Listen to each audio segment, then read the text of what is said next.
Homage to the fundamental teacher Buddha Shakyamuni, homage to the wisdom warrior Manjushri, homage to all the lineage masters. The supreme and subtle Dharma is rarely encountered in eons. Now we hear and follow it. May we realize the Tathagata's meaning. To liberate beings, please generate bodhicitta. Now we will discuss the third chapter of the Platform Sutra, questions and answers. The Sixth Patriarch gave a lecture there and then answered questions. Previously there were two questions. One question was whether worldly merit is great or not. The Sixth Patriarch, according to the meaning of Chan Buddhism and from the perspective of ultimate truth, said there is no merit. There was also another question about the practice of rebirth through Buddha recitation, which the Sixth Patriarch answered for everyone. Actually, the Pure Land of ultimate bliss exists in one's own mind. This principle becomes even clearer once you have studied Vajrayana teachings. Actually, the Sixth Patriarch was quite humorous. He said, "Do you want to see? Let me move the Pure Land over for you to see." Many people were very joyful, truly believing the Pure Land had manifested. But then the Sixth Patriarch said, "Your own body mandala is the outer material world.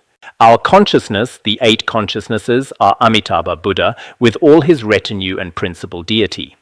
At this time we will also understand that indeed in Vajrayana all the supported and supporting aspects, when reaching the ultimate level, are discovered within one's own body. When we perform the Tsok offering, we also often say, the mandala of the Tathagata is one's own body mandala.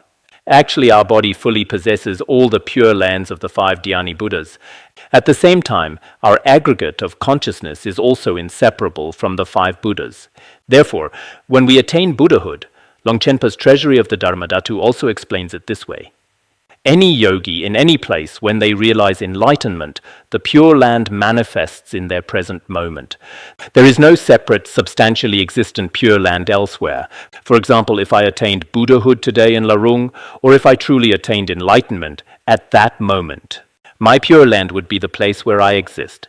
If I attained Buddhahood or rebirth in Beijing, the Pure Land would manifest in my present moment there.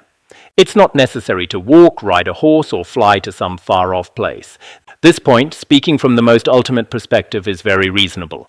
Longchenpa also said there is no other place. Why? Because there is no self-grasping, no grasping at self and possessions. But this point, if we haven't studied profound Vajrayana scriptures like the Guhyagarbha Tantra, it's still quite difficult to accept. I've seen some Chan Buddhist masters teaching the Platform Sutra. What we discussed yesterday, that the Pure Land is one's own body mandala, when reaching this point, many simply state directly that compassion is Avalokiteshvara Bodhisattva, joy and giving is Mahastama Prapta Bodhisattva, the ability to purify is Shakyamuni Buddha, and equanimity is Amitabha Buddha. When teaching this point, they basically don't explain it. Actually, to explain this, Dzogchen and the Guhyagarbha Tantra in Vajrayana explain it very clearly. It's not merely a theoretical explanation, but should be explained through direct pointing to the nature. Why is there direct pointing to the nature in the final 4th empowerment when we receive initiation? When we teach the 6 bardos, at the end of the 6 bardos, Padmasambhava specially taught us about directly pointing to one's own nature. Actually, when you attain Buddhahood, the so-called Buddha, the so-called Tathagata, is this very mind of yours. But if we haven't realized it, haven't awakened, we may search for it elsewhere. When we truly recognize it, we have already recognized the Buddha's original face in the present moment. This is the most ultimate teaching. There is no higher theory than this. So for many of us Buddhists here, when you understand some principles, you must fundamentally remember them very clearly. Throughout your life, you should understand this principle clearly. After this, at any time, you will not be destroyed by other wrong views or conceptual thoughts. Such right view is indeed very rare nowadays. In Chinese Buddhism, the teachings explained in the Platform Sutra, if someone who understands Vajrayana compares them, they can completely say they coincide perfectly. If we don't understand Vajrayana, especially if you completely reject Vajrayana views and try to teach the Platform Sutra of Chan Buddhism, I'm afraid it would be very difficult, and you might not be able to explain it clearly no matter how hard you try. Because in the Sutrayana teachings themselves, saying that one's own body mandala is the material world of the Pure Land, and that our consciousness and mental states are all established as the sentient world of the Pure Land, such principles are not very obvious in the ultimate Sutrayana scriptures. Even if they exist, their words and meanings exist in a very hidden way. So I think as we study this text, Some people should understand that during the Tang dynasty, the Sixth Patriarch, although he didn't specifically study Vajrayana or the 5 great treatises, the wisdom of one who is truly enlightened flows forth from the Dharmadhatu. Moreover, this wisdom corresponds very well with sutras and treatises. There is no conflict or contradiction whatsoever. I think those who have studied and contemplated for many years, when comparing the texts, can completely understand that all great masters in the ocean of ultimate secret meaning can be said to merge as one with no contradictions. This point is also very important. We often speak of the harmony between Sutrayana and Vajrayana. We in this mountain valley may not be very clear about this, but in America and European countries, in various universities now, in recent years they have continuously promoted what's called the rhyme movement. What is the rhyme movement? At first I didn't know what the rhyme movement was. Is this a Chinese term, English, or Tibetan? Rhyme is actually the Tibetan word rimit, meaning non-sectarian. Later I understood. At first I didn't figure it out. But now they all place great importance on this view. What does it mean? It's the non-sectarian movement. What does the non-sectarian movement mean? Many of our current views are such that Sutrayana thinks its own views are good. Vajrayana thinks Vajrayana views are good. Including in our Tibetan Buddhism, Gelug, Nyingma, Sakya, and other major schools, in Chinese Buddhism, Chan, Pure Land, Huayan, and so on, and in the world Christianity, Islam, many religions, Judaism, and so forth, many religions all consider themselves to be sectarian schools. Now in the world in this 21st century that promotes the concept of a global village, people feel that many thoughts and ideas can be integrated together. Moreover, everyone should have a common force that promotes goodness. In this regard, everyone should jointly initiate proposals. Everyone should participate in such a rhyme movement. In many European and American universities, including teachers and students, they have held this many times. Actually, are there doctrinal differences and viewpoints among various schools? Yes, there are. But regarding ultimate views, many schools believe they are incompatible, like water and fire. Many think this way, but such views are actually carried by some prejudice and sectarian thinking. In today's world, this is not very suitable for human development, much less for religious development. At this time, I think many of us Buddhists should not always keep our heads down looking only at what's in front of us. We should stop and look around. What stage has this world reached now? As Buddhists ourselves, you cannot think that because you are a Chinese Buddhist, you should reject Tibetan Buddhism and Vajrayana. Now, a very small number of narrow-minded people, when they see someone wearing lama robes or red robes, I've heard that a very few Buddhists, their facial expressions change and their eyes become different. This is really unnecessary. There are also a very few people from other religions and other schools who especially reject certain other schools. I think this is completely unnecessary. Why? The thoughts we study can indeed be completely integrated. Just as we discussed earlier, Sutrayana and Vajrayana, the highest level within Sutrayana can be said to be Chan Buddhism. The views of Chan Buddhism and the most ultimate thoughts in our Vajrayana, when truly compared and contrasted one by one, we can completely know that it's just as explained in the Beacon of Certainty. Although eminent masters of various schools each advocate their own views, when reaching the ultimate level, there is nothing incompatible. They can completely merge into one. We need to understand this view. This point is very important. The idea we promoted earlier that the Pure Land is in one's own mind may be a new concept for many Dharma friends, but this should be a relatively high-level understanding of Buddhism. Whether it's Pure Land or rebirth in the Pure Land, actually this is most suitable with the ultimate view of Vajrayana. Because in our Vajrayana, many practices involve visualizing one's own mind as a red she syllable, transforming into Amitabha Buddha. Why do we visualize ourselves as Amitabha Buddha? If I am not Amitabha Buddha, then visualizing myself as Amitabha Buddha would be a very great mistake. Like this water bottle, if I visualize myself as this water bottle, that would be unreasonable, because its elements and the elements of my body are completely different. No matter how I close my eyes and visualize this teacup thinking, this is me, it's actually unreasonable. The generation stage in Vajrayana is not like this. Indeed, through practice we recognize our own body. When visualizing Amitabha Buddha in the generation stage, it's also like this. So regarding these issues, Vajrayana principles can also be compared through Chan Buddhism. The Platform Sutra says equanimity is Amitabha. Equanimity is entirely established from the view of realizing emptiness. It doesn't mean there is something equanimous here, or that this thing is Amitabha Buddha. It's not like we see something and think this is Amitabha Buddha. It shouldn't be like this. The nature of our mind, when it manifests, when it truly appears, when we recognize it, it becomes Amitabha Buddha. We can say it this way. So regarding these issues, I hope many scholars and practitioners will think carefully about this. In total, he asked 3 questions. Today, Weigong asks questions again. You see, he doesn't let the microphone go to others. He asks everything himself. He seems a bit selfish. Weigong again asked, how should lay people practice? Please instruct me. This is the 3rd question below. His questions are indeed quite good. There is indeed a difference in asking questions. Some people's questions cannot draw out the wisdom in others' minds. Some people's questions are very good at drawing it out. In this regard, some currently famous journalists, when they interview great masters, you can also see this. Weigong is quite skillful in this regard. Several key questions. Yesterday, the Sixth Patriarch also said at the end that regarding practice, lay people can also achieve accomplishment. It doesn't have to be in a monastery. At this point, he immediately follows up saying, if it's practice at home, how should lay people practice? Do they need to become monastics? Can lay people really achieve accomplishment? This question is also very key. He asks the Great Master. Now he doesn't say Great Master compassionately. Later, he may have gotten tired. The questions became particularly brief. At the beginning, how should lay people practice? Please instruct me. The question is also very short. How do lay people practice? Please tell me. So later, it's a bit like sometimes when we ask questions and answer questions, when there are too many questions at the end, we get a bit tired. But 3 questions wouldn't be that much.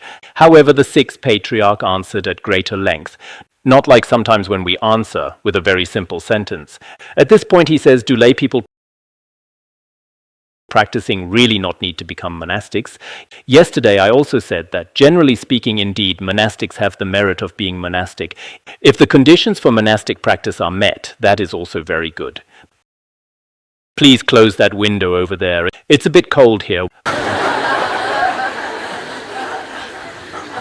Why are you laughing? The wind is quite strong, isn't it?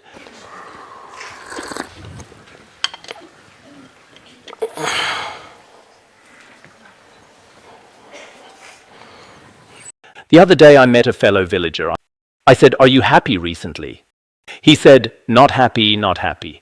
When the weather is hot, it's suffering. When the weather is cold, it's also suffering. There is no happiness at all. Regarding practice at home versus monastic practice, in terms of convenience, monastic practice should be more convenient. According to some views of Master Lianqi, this is what he thought. The merit of becoming a monastic is very great. But if after becoming a monastic, the mind hasn't let go, and one continues to pursue fame and profit, then the faults are even greater than being a layperson. It would be better to remain a layperson. I think this point is quite correct. Some people at the beginning are very excited. They don't care about anything at home, all family matters. Then they become monastics. After becoming monastics, they don't practice diligently. Every day the other day we talked about wandering lay people. Now there are also many wandering monastics, all day carrying a black, red or yellow bag. Today going to this monastery to see a teacher, tomorrow going to that monastery. Even within the monastery, running to monasteries in all 4 directions. They don't study or contemplate every day. A very few are like this. Moreover, their minds haven't really become tamed. Every day they don't study or contemplate. All day long it's just attachment, aversion and delusion talking. Among monastics, not all monastics are like this. Indeed, monastics are great. Without such courage, letting go is very difficult. But not all monastics are necessarily very pure. So regarding this, the Sixth Patriarch himself, when he first awakened, had not received complete precepts. After his awakening, he lived with hunters for 15 years. Also, as I mentioned before, layman Pangyun of the Tang dynasty was also a layperson. Also, there was a Chan master Jizhen during the Tang dynasty. After Emperor Wuzong of Tang suppressed Buddhism and made all monastics return to lay life, later when Buddhism was restored, he also didn't become a monastic, choosing to remain a lay person. There are many such examples, including in his own poetry. If the mind is truly sincere, being a layperson or monastic is the same. But this statement, perhaps some people in China who don't want to become monastics and slander monastics use this as a basis to slander monasticism. Actually, this is unreasonable. But those who truly have a pure mind, such lay people, it's not that they cannot attain any fruition. They should have their own possibilities, especially in today's society. How can we persuade worldly people to become monastics? It's also impossible. It can be said that not even 1 in a million people is able to become a monastic. Most people are lay people. But personally, through many years of observation, if truly all conditions are met, and after many years one still wants to become a monastic, and this aspiration for monasticism never retreats, then after repeatedly thinking it through, otherwise, some people's minds are very unstable. At the beginning, they insist on becoming monastic. After becoming monastics, after some time, they completely lack the aspiration for monastic life. The faults may be very great, because generally when becoming a monastic, other faithful devotees support them. If one has no aspiration for the path at all, whether it's a fault or merit is hard to say. But if one is a layperson after all, they support themselves through their own diligent efforts. In this regard, there is still a great difference. So in these matters, it's not about asking others. Many people now ask, look at my eyes, do I have the conditions to become a monastic? Look at my nose, do I have the conditions to become a monastic? We can't see this either. The conditions for monasticism aren't written on the tip of your nose. It mainly depends on your own mind, whether you can see through this entire world. If you truly see through it, the Ratnakuta Sutra also says, if you wish to seek the Buddha's path and cultivate the practice of renunciation, you should learn to dwell in solitude and should not delight in household life. If you truly want to cultivate the path, you must cultivate by renouncing all complicated activities. You should go to a quiet place, an aranya. Moreover, you should not enjoy the life of a householder, which is like a pit of fire. The Maharatnakuta Sutra explains many merits of monastic life. Monastics have few faults, householders have many faults, and so on. Many teachings are given in this regard. Actually, in real life, indeed, current monastics and past monastics, they all have no pressure from livelihood in many aspects. It's also like this in China. After becoming a monastic, basically relatives and friends, many people, it seems in their hearts, basically this person has already left their sphere. Naturally, they have a kind of ease, a very free and unattached living situation. But if one's own mind hasn't been adjusted and instead creates much karma, then when we speak of the merits of monasticism proclaimed by the Buddha, indeed after hearing it, many people want to become monastics. But at the same time, after hearing teachings about breaking precepts after ordination, not studying and contemplating well and so forth, wow, it's better to remain a pure layperson. Normally one should practice virtue well. More or less, one should also have certain opportunities for practice. So regarding these issues, I think some Dharma friends, after hearing teachings for a few days, rush to become monastics. I personally don't praise this much. They insist on hearing 1 or 2 teachers praise it. Some teachers nowadays often say, when they meet someone, when they meet a layperson, hurry and become a monastic, hurry and become a monastic. There used to be such cases. There was someone who went around telling everyone, hurry and become a monastic. These people are also particularly susceptible. He met a busload of people on the road and kept talking along the way. By the time they reached their destination, the whole busload of people had all become monastics. Then after they returned, I heard about the later situation. It wasn't very joyful. There are various accounts. So I think ordination is a lifelong matter. One should think it through again and again. After becoming a monastic, one should first study and contemplate, then practice with the precepts as one's teacher. This is very important. Here I don't know what the Sixth Patriarch will say below. My view is, if someone asks me, how should lay people practice? Please instruct me. My answer would be like this. Now let's invite the Sixth Patriarch Master to answer. Please, Sixth Patriarch Master, where is he? The Master said, I will speak the formless verse for everyone. If you practice according to this, you will always be with me, no different. If you do not practice this way, even shaving your head and becoming a monastic, what benefit is there to the path? The Sixth Patriarch said, I can recite a formless verse for everyone. Perhaps formless verse is a Chan expression. The following is not entirely without characteristics or without attachment. Basically, it's about some teachings on character in our worldly life. This can also be called the formless verse. Perhaps the formless verse in the second chapter earlier was truly a Dharma teaching corresponding to Chan views. Here, perhaps Chan Buddhism likes to use such terminology. He said, "I will now teach you a formless verse as instruction. If you practice according to my instruction, being with me constantly is no different." This point is indeed very correct. If you follow the teachings of any teacher, it's fine whether the teacher is beside you or not, because his teachings are always with us moment by moment. I often think, for example, we have Longchenpa, Mifam Rinpoche, including the Buddha's profound teachings. I feel very fortunate. Although we now exist in this dark age of degeneration, we regularly have such profound teachings like lamps, constantly illuminating our path forward. This is a very joyful thing. Otherwise, without merit, we wouldn't encounter such crystallized wisdom at all. Society nowadays is so complex. In our entire society now, there are so many thoughts. At this time, encountering such pure, unadulterated truth is indeed very rare. He says here, if you practice according to my teachings, it's exactly the same as being together with me. Some people often say how wonderful it would be to be with such and such teacher, day and night together. Some women say, if only I were a man, how wonderful it would be to practice together with you, venerable teacher. But I think, as a true practitioner, it's not necessarily about physically following any teacher around. Actually, following a teacher should mean following their teachings.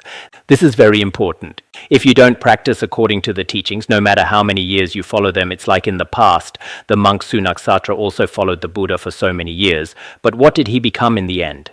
So sometimes when the Dharma hasn't integrated with the mind, disciples and attendants by the teacher's side often create quite a lot of karma. This happened in ancient times, happens now, and will happen in the future. If one truly corresponds with the teacher's thought or the teacher's compassionate bodhicitta, completely in accord with them anywhere at all, one can completely attain the teacher's secret intent. Just as our Guru Rinpoche came to this world in 1933, Mifam Rinpoche passed away in 1912. There was such a long time in between. But because Guru Rinpoche had already received his secret intent, he completely attained the teacher's wisdom and awakened. Jigme Lingpa never met Longchenpa. Through the 7 treasuries, he truly recognized and attained the teacher's intent. So whether in terms of time or location, at any time, I think those with faith and karmic connection can obtain the teacher's teachings themselves. If your karmic connection is not good or the conditions are poor, even if you follow the teacher, you might create even more severe karma. So we need to make comparisons in many ways. He also says here, always being with me, no different. If you do not practice this way, shaving your head and becoming a monastic has no meaning. If you don't practice according to my teachings, even if you shave your head in my presence, please shave a bit more for me now. Shave more today, I especially dislike this hair. I must shave it all off. What is there to dislike about hair? If you don't practice according to the teacher's instructions, whether shaving your head or becoming a monastic, no matter how much blessing you receive, you may not truly attain it. Many people at the beginning have great faith. In that teacher's presence, they become monastics, receive a Dharma name and so forth. But later, gradually, after their mind becomes separated from the Dharma, their behavior also goes in the opposite direction. Ultimately, they don't attain true benefit. Below, the Sixth Patriarch taught them a formless verse.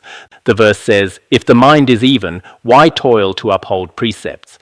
If conduct is straight, what need is there to practice Chan?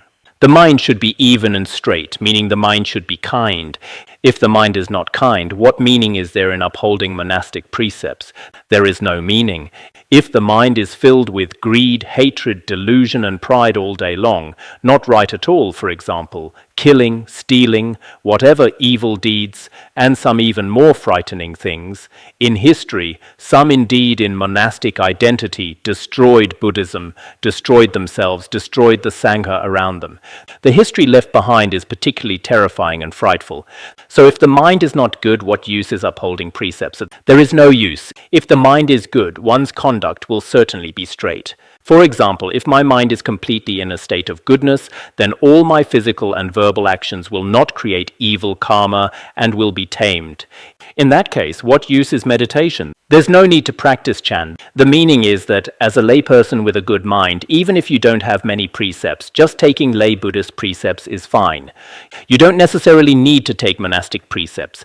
If your conduct in all respects is quite in accordance with the Dharma, even if you don't meditate every day, always sitting in the 7-point posture of Vairochana like monastics, not doing so is also acceptable. Walking is also Chan, sitting is also Chan. Speaking or silent, moving or still, the essence is at ease. If your conduct is all in a very dharmic state, even without sitting in meditation, in our Vajrayana it's also like this. No matter walking, standing, sitting or lying, everything is in the wonderful functioning of wisdom. There's no need to specially practice Chan. But this realm is relatively high. With gratitude, filially nourish parents. With righteousness, those above and below care for each other. If one knows gratitude, repays kindness, and filially cares for parents, each of us should understand gratitude and repaying kindness. Especially if a person has a grateful heart, they will certainly understand that our coming to this world is actually through our parents' kindness. From childhood, we received our parents' care, upbringing, and education. Including after we grew up, much of our life depends on our parents' compassion. At the same time, through the kindness of our current parents, we can reason that since beginningless time, all mother sentient beings who have been our parents have been immeasurably kind to us, extremely gracious. At this time, if we have a grateful heart, we will be filial to our parents. People without gratitude, even in their practice, cannot accomplish much. Especially monastics without gratitude, they won't be effective in their practice or in benefiting beings. On this point, we previously explained many principles in the discourse on the 2 kinds of conduct. With righteousness, those above and below care for each other. Benevolence, righteousness, propriety, wisdom and trustworthiness, generally in Confucianism, righteousness actually means a kind of justice, what is reasonable and lawful. This is called benevolence and righteousness. It seems Mencius said, the sense of shame and dislike is the beginning of righteousness. Having a sense of shame and embarrassment toward creating evil, this mind is called righteousness. This so-called righteousness basically means having a conscience as a human being. No matter what, this cannot be said or done in Buddhism. In worldly Dharma, this cannot be done. If one has such morality to restrain oneself, they will show greater respect to those above and compassionately protect those below. Guru Rinpoche also said before, if we conduct ourselves well as human beings, we will be respectful to those above, get along well with equals, and be loving and protective toward those below. This is the basic principle of being human. Actually, this is very important. Many people nowadays don't know how to be human. Especially in today's education, indeed there is very little education on being human. Our morality now needs to turn toward goodness, including for Buddhists, and especially for non-Buddhists. Do we have wisdom? Everyone has wisdom. They know computers, the internet, these things. In some courses, for example, when teaching mathematics, without looking at computers or anything, using one's own consciousness to calculate, now much training is quite good. But in society, when we encounter difficulties, how do we face them? When we meet superiors, how do we cooperate with them? When we meet subordinates, how do we speak to them? How do we treat people who are our equals? Regarding these educational concepts, indeed in China's current education, there is a particular lack of these. For these reasons, in today's world, there are indeed very few people who speak of benevolence and righteousness. Including what we eat now, we ourselves are very afraid. Now, in various factories in the mainland, those manufacturers, they themselves absolutely won't consume the food products they make. They're afraid. They know what's been added to it, so they eat something else. Many farmers don't dare eat the crops they grow themselves. They buy products from other farmers somewhere else. This is because we have never had good education regarding moral principles, leading to this situation. If our education and thought were like what's taught in Mahayana Buddhism, everyone would have a sense of security. So the Sixth Patriarch said, during the Tang dynasty, righteousness was very important. With righteousness, those above and below care for each other. With yielding, the noble and humble are harmonious. With patience, the multitude of evils has no clamor. If we are yielding, those above and those below in humble positions can all live harmoniously together with mutual respect. There will be a very joyful life. Some teachings say that world peace arises from a broad mind. There are such sayings. Some sayings say, Yielding to you by 30% brings oneself the greatest advantage, and so forth. If we yield to others, actually we ourselves receive the most. But indeed, yielding to others is very difficult for us. Yesterday I was with a volunteer worker. He wouldn't yield to me and I wouldn't yield to him. Then we argued back and forth. In the end, we just gave up. I was tired, he was tired. I said, well, let's leave it at that. Good night. He also said, Our volunteer workers sometimes are indeed quite tired. A practitioner like me is also not good, not wanting to yield to others. At that time, if I don't yield to you, he won't yield. After this, what it brings to one's mind is not necessarily very joyful. If there is true patience and yielding, everyone lives happily. Not only between people, but between families, between nations, between ethnic groups, there would be a very vast and open world. With patience, the multitude of evils has no clamor. If we have patience, patience is the foremost of all virtues. Patience is actually the root of all merit. If one has patience, various unwholesome words will not be proclaimed. Because we can't bear it, we lack patience. This is wrong, that is wrong. We constantly proclaim many unwholesome things and others' faults. One who can practice patience can be called a person of great strength. If one can practice patience, they can be called a person of great power. What does a person of great power mean? If one can truly practice patience, then this person's power is truly great. One can say they are a strong man, but because we lack patience in our minds, everyone is very fragile. We don't dare speak of great strength. If we encounter even a little thing, for example, today the weather is cold, when the window is opened slightly, the body gets a bit chilled and we immediately close it. When the window is closed, it seems to start getting hot and we can't bear it again. When others slightly praise us, we can't bear it. When they slightly criticize us, we can't bear it. Not to mention on our bodies, if there were truly some fire to burn you or water to submerge you, the feelings at that time needn't be mentioned. Therefore, patience is indeed very difficult. But practice requires strength and patience. Actually, these are all teachings for lay people. Do monastics have these foundations? Logically, they should surpass them. However, we monastics also need to learn together. Because many things that lay people can do, some behaviors and virtuous deeds, I'm afraid some monastics like myself cannot accomplish in many respects. If one can drill wood to produce fire, from the mud will surely grow red lotuses. Speaking from an analogy, it's like through many times of friction, sparks can be emitted and flames produced. Through the continuous process of rubbing wood boards or drilling wood, fire can appear. Similarly, the sparks of our wisdom actually also come through a long time of repeated diligent practice and diligent tempering before they can be produced.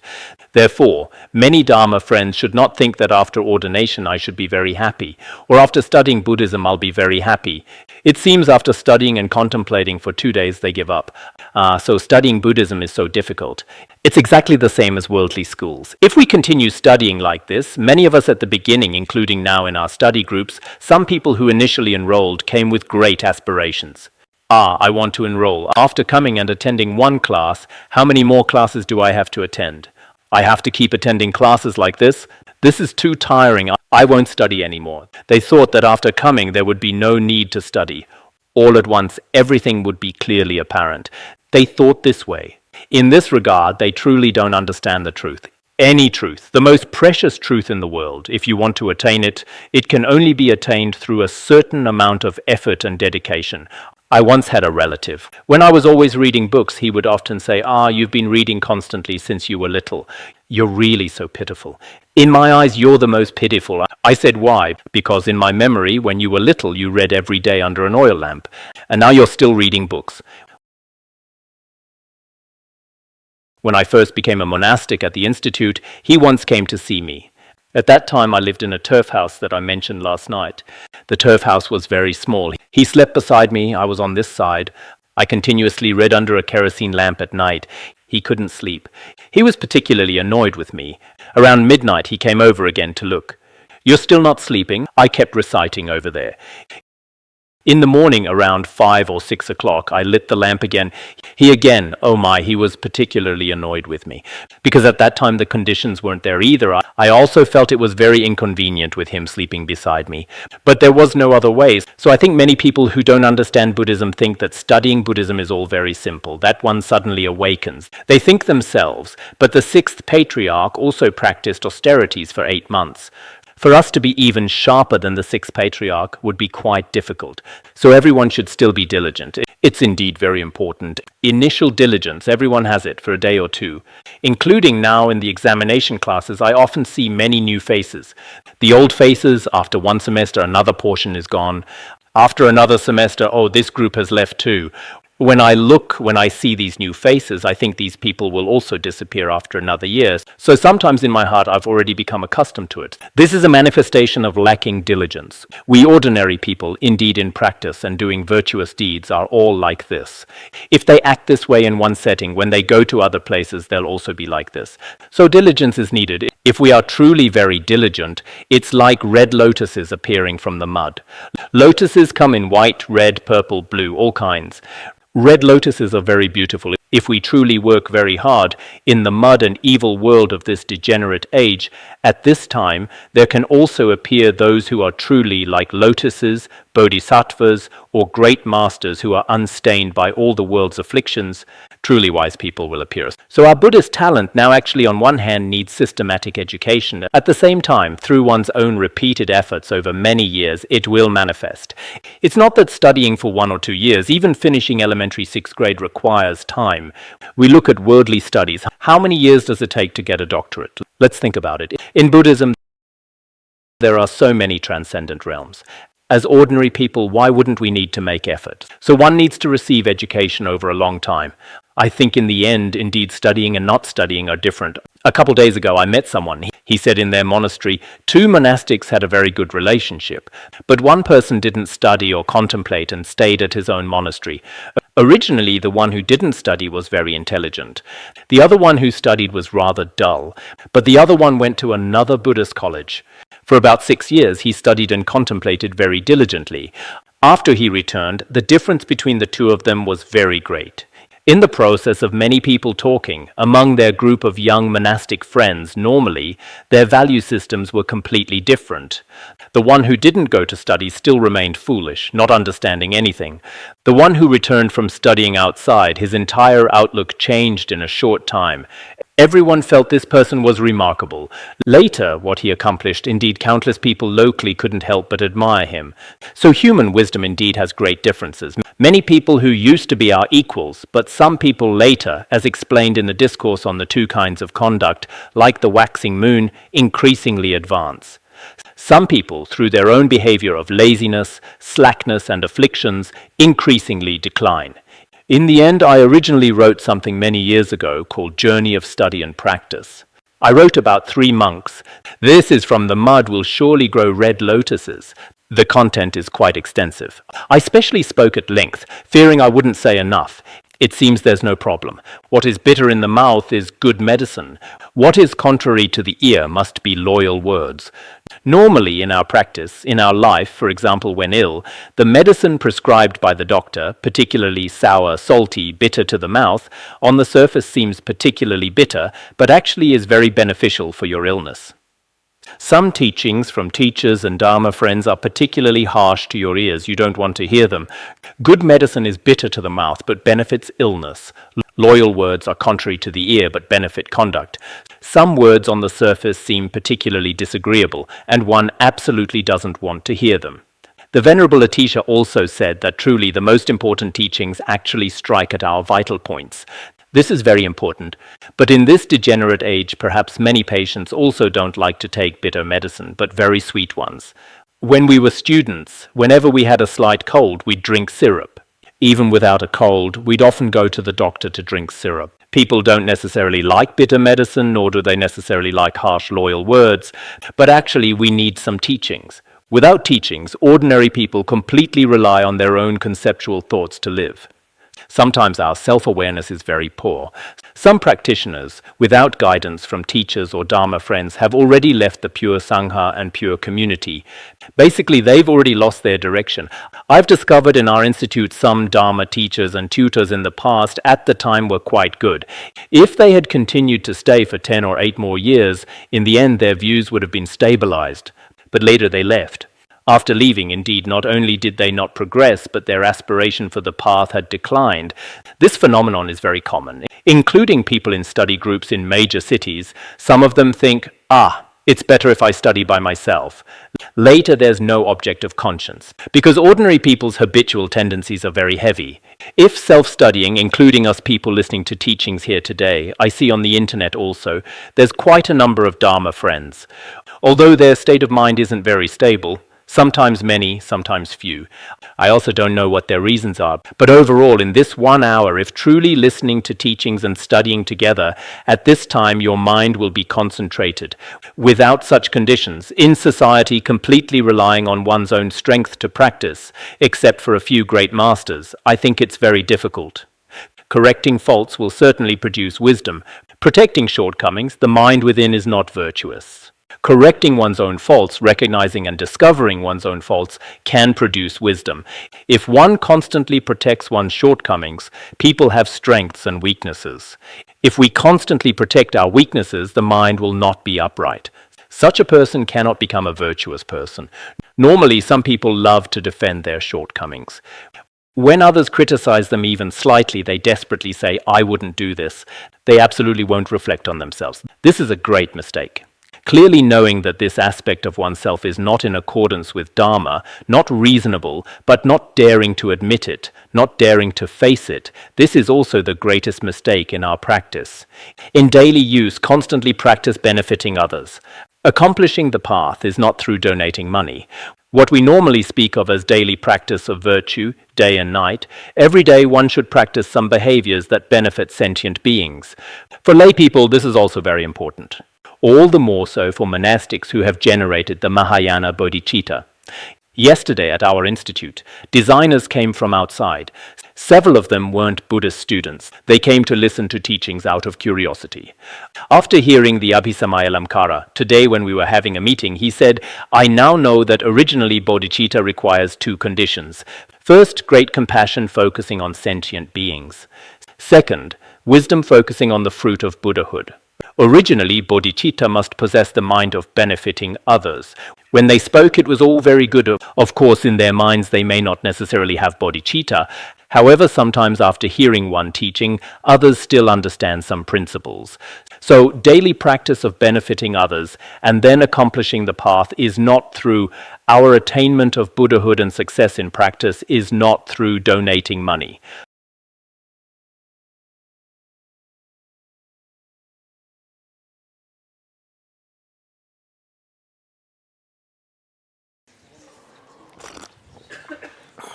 Well, okay.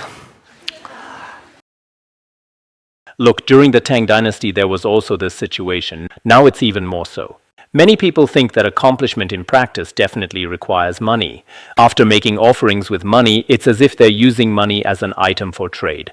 For example, after I finish teaching in the evening, when consecrating and blessing here, many people take 5 or 10 yuan and place it here, as if I'm here specifically running a fortune-telling place. Taking 10 yuan, bless me a bit. Taking 5 yuan, consecrate for me, blow on it for me. If one blow brings 5 yuan, then my breath is also quite... This is a very bad habit. It's as if they think practice and blessings must be bought with money. If they don't pay money, they may not very sincerely bless me. This is a habit. So now in China, some problems are very serious. The reason these problems appear is many disciples think accomplishment has some relationship with offerings and donations. If this were the case, the Buddha wouldn't guide those with karmic connection, but should guide those with money.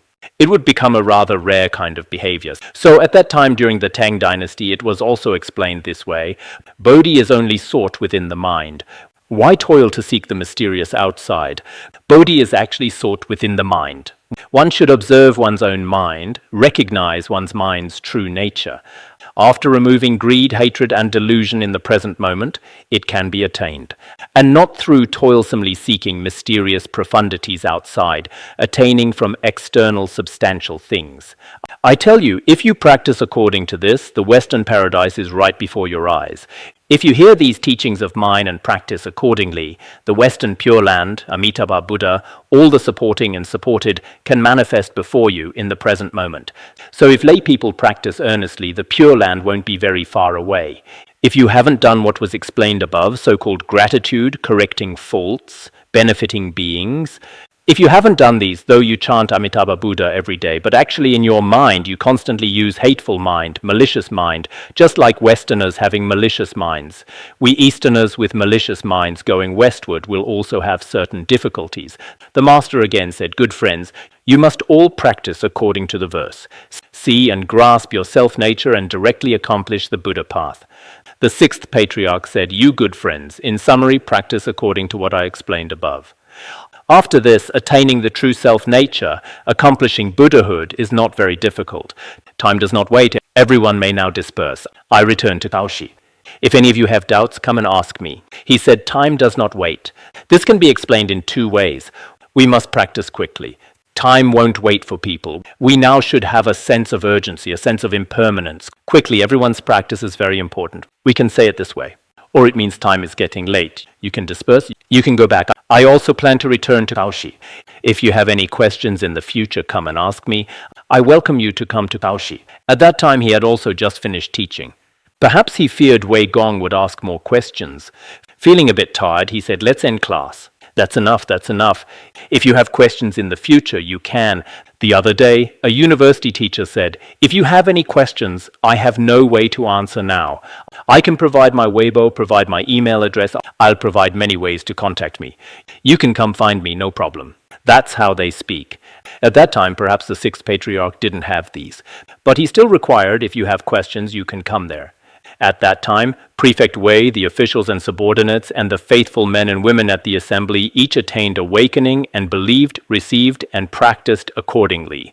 At this time, including Prefect Wei, officials, subordinates, and so forth, and faithful men and women, all attained different degrees of awakening. All practiced accordingly, according to what the Sixth Patriarch taught. It seems this chapter is finished. Good.